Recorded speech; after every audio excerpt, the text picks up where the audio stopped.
Hello बच्चों, very good morning. तो आज हमारा ग्रेविटेशन का सेकंड लेक्चर है जिसमें हम लोग कंटिन्यू करेंगे एनसीईआरटी सॉल्यूशन। तो अगर आप लोग पहले वीडियो नहीं देखे हो तो पहले वीडियो देख लो, उसमें बहुत सारे इंपॉर्टेंट क्वेश्चन है जिसे हमने सॉल्व किया है। साथ ही साथ आपका कॉन्सेप्ट क्लियर किए हैं कि कैसे क्वेश्चन को सॉल्व करना है, क्योंकि फिजिक्स आप चाहे जितनी पढ़ लो, जब तक आप क्वेश्चन नहीं लगाओगे, जब तक क्वेश्चन सॉल्व नहीं करोगे, तब तक जो सही फील है फिजिक्स का वो नहीं आता। तो आज स्टार्ट करेंगे फिर से अपने क्वेश्चन। तो क्वेश्चन है बेटा, a rocket is fired from earth towards sun at what distance from the earth centre is the gravitational force zero. आपको दिया है mass of earth sun and mass of earth, साथ साथ आपको दिया है कि ऑर्बिट का जो रेडियस होता है, मतलब distance of earth from sun, distance of earth from sun जिसे हम लोग 1 एस्ट्रोनॉमिकल यूनिट भी कहते हैं, वह बीटा 1.5 इंटू 10⁻11 मीटर। इतनी चीजें तुम लोग को दी है। अच्छा, हमसे कह रहा है कि अगर अर्थ से किसी रॉकेट को फायर किया जाए और यहां कहीं सन है, तो अर्थ के सेंटर से ये कितनी डिस्टेंस आगे जाके इस पे जो नेट ग्रेविटेशनल फोर्स है वो जीरो हो जाए।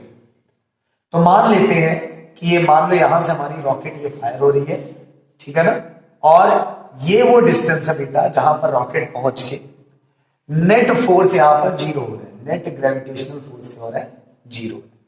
अच्छा, नेट ग्रेविटेशनल फोर्स कब जीरो होगा? तुम लोग अपने दिमाग से सोचो कि अगर ये रॉकेट है तो रॉकेट का कुछ अपना मास है, स्मॉल है।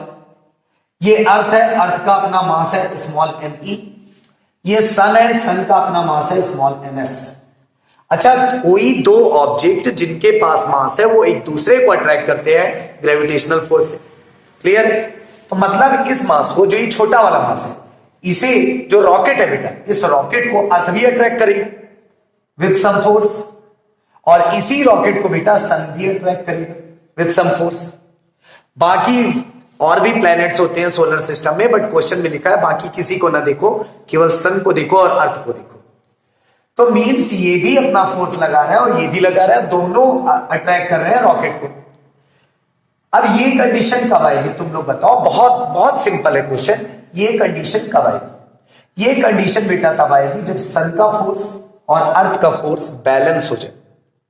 सन का फोर्स और अर्थ का फोर्स बैलेंस हो जाए। मींस हम लोग लिखें force acted on rocket due to sun, force on rocket due to sun, FRS, G mass of rocket, mass of sun, ये जो हम लोग लिखे, डिवाइडेड बाय इनके बीच का कुछ डिस्टेंस। अच्छा, डिस्टेंस मानते, लेट्स से ये डिस्टेंस x है।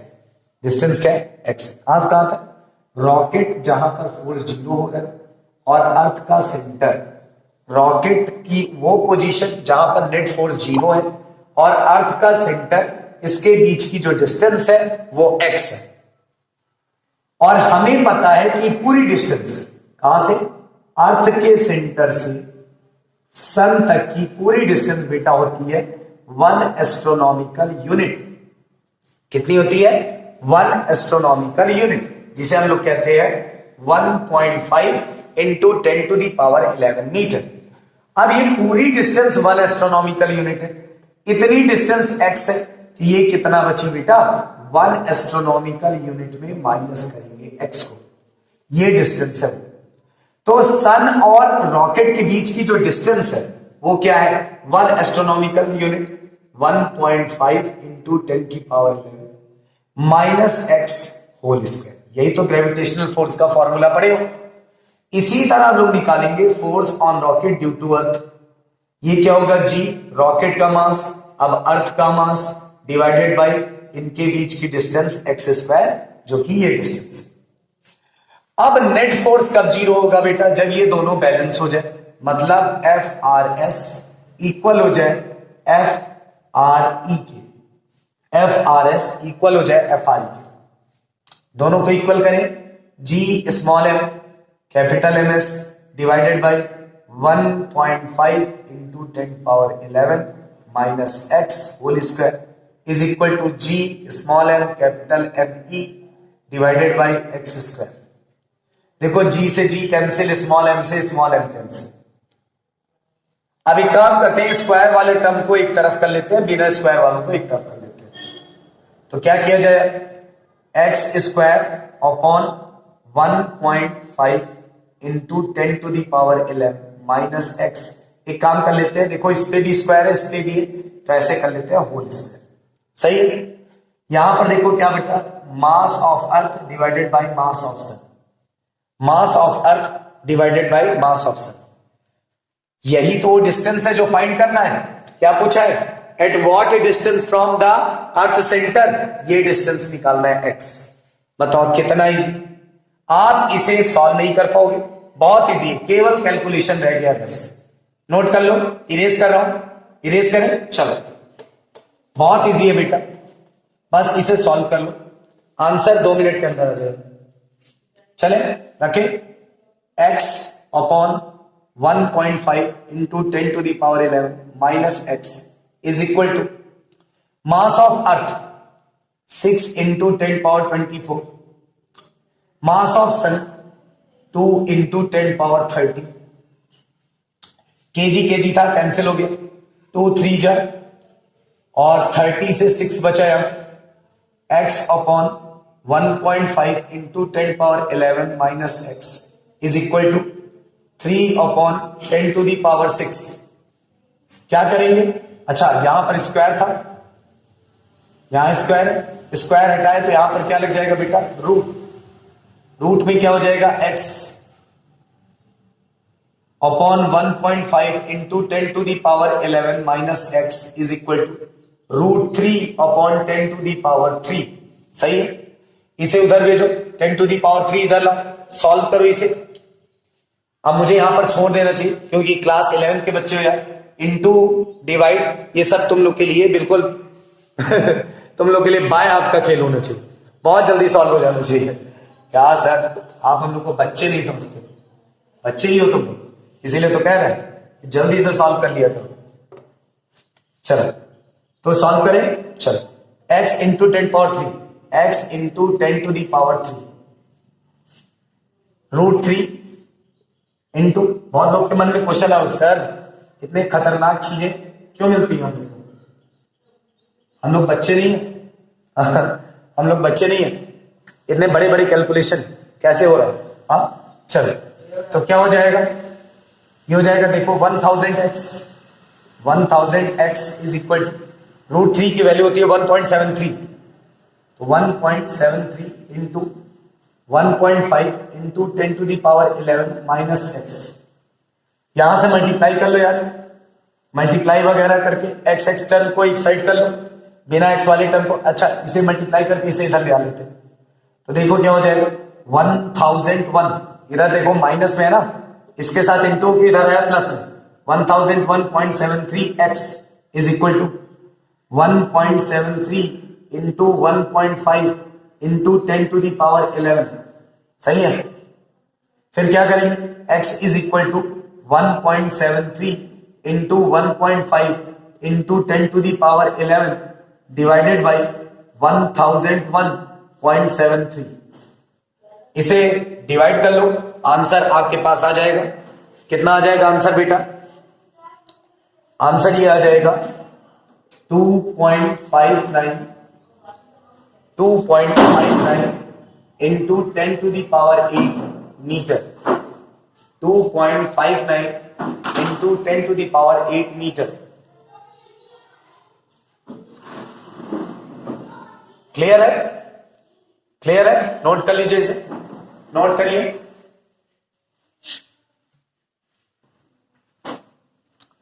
चलो नेक्स्ट क्वेश्चन है आप लोग का, how will you weigh the sun that is estimate its mass. अगर आपको अर्थ की ऑर्बिट का रेडियस दिया कितना है 1.5 इंटू 10 पावर 11 मीटर, जिसे कहते हैं बेटा एस्ट्रोनॉमिकल यूनिट। वेट निकालना है सन का, उसके चारों तरफ अर्थ घूमता है, किसके लिए याद करो बेटा, केपलर्स का third law, by Kepler's third law. Kepler's का थर्ड लॉ क्या था, केपलर्स का थर्ड लॉ था T² इज इक्वल टू कुछ constant K into R to the power 3।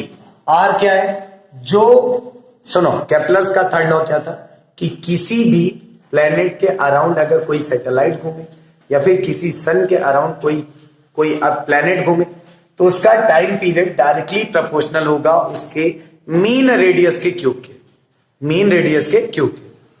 फिर मैं कहा था कि इस के की कुछ वैल्यू होती है, क्या होती है, T square is equal to 4 pi square divided by G M into R cube. मतलब ये के बराबर क्या हो गया, 4 pi square divided by G M.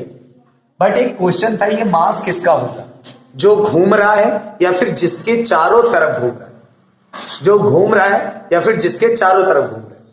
तो ये बेटा मास उसका है जिसके चारों तरफ अर्थ घूम रहा है। अर्थ किसके चारों तरफ घूम रहा है, सन के। तो घूमने वाले का ही मास नहीं होता, जिसकी चारों तरफ घूम रहा है, जिसके अराउंड रिवॉल्यूशन हो रहा है उसका मास होता है, घूमने वाले का मास नहीं होता। तो यहां पर ये मास किसका होगा, सन का। अब सन का मास निकालना आसान है यार, तुम्हें अर्थ का टाइम पीरियड पता है, तुम्हें अर्थ का रेडियस पता है। अर्थ का टाइम पीरियड क्या होता है, अर्थ का टाइम पीरियड होता है 365 डेज अप्रॉक्स में होता है। अर्थ का टाइम पीरियड होता है 365 डेज। अर्थ का मीन रेडियस दिया ये 1.5 into 10 power 11 metre, 1.5 into 10 power 11 metre. तो यहां से देखो क्या हो गया, यहां से ms का फॉर्मूला, मास ऑफ सन का formula 4 pi square into R cube divided by G T square, 4 pi square into R cube into G T square. अब इसी को तुम लोग को सॉल्व करना है, किया जाए सॉल्व, चलो सॉल्व करते। ms is equal to 4 into pi, pi मतलब 3.14 का square into radius 1.5 into 10 to the power 11 cube divided by g 6.67 into 10 power minus 11 time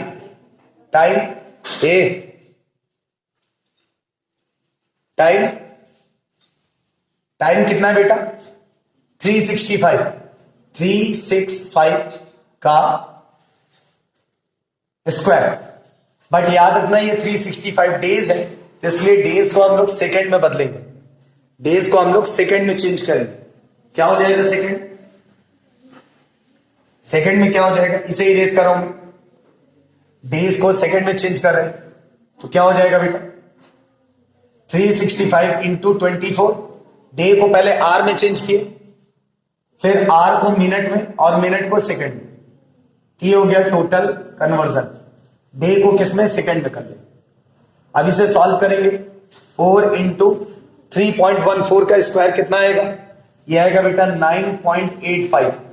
कितना आएगा 9.85 इंटू 1.5 का जो क्यूब है, 1.5 का क्यूब कितना हो जाएगा 3.22 इंटू 10 टू दी पावर 33, ये हो गया divided by 6.67 into 10 to the power minus 11 into इन सब का तुम लोग को क्या करना है, स्क्वायर करना है।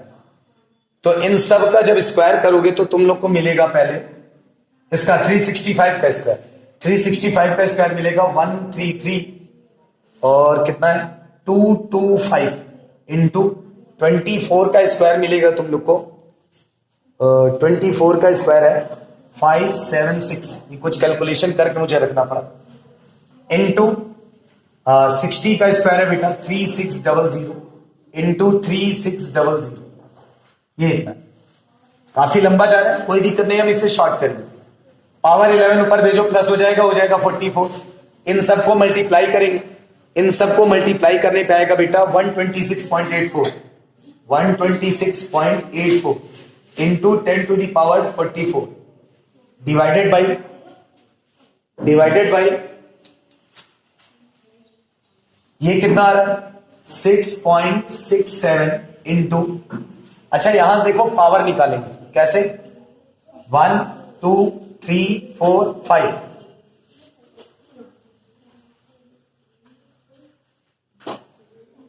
1 2 3 1 2 3, देखो 3 यहां से 6 6 2 8 और 8 9 10 11 12 13 10 की पावर 13 मैं बाहर निकाल रहा हूं। अब फिर देखो मैं क्या लिख रहा हूं। मैं इसे लिखूंगा बेटा 1.3 इंटू इसे लिखूंगा 5.7 इंटू इसे लिखूंगा 3.6 इंटू इसे लिखूंगा 3.6 इंटू मैं लिख दूंगा 10 की पावर 13। मैं सबके डेसिमल प्लेस को शिफ्ट किया, सबके डेसिमल प्लेस को शिफ्ट किया।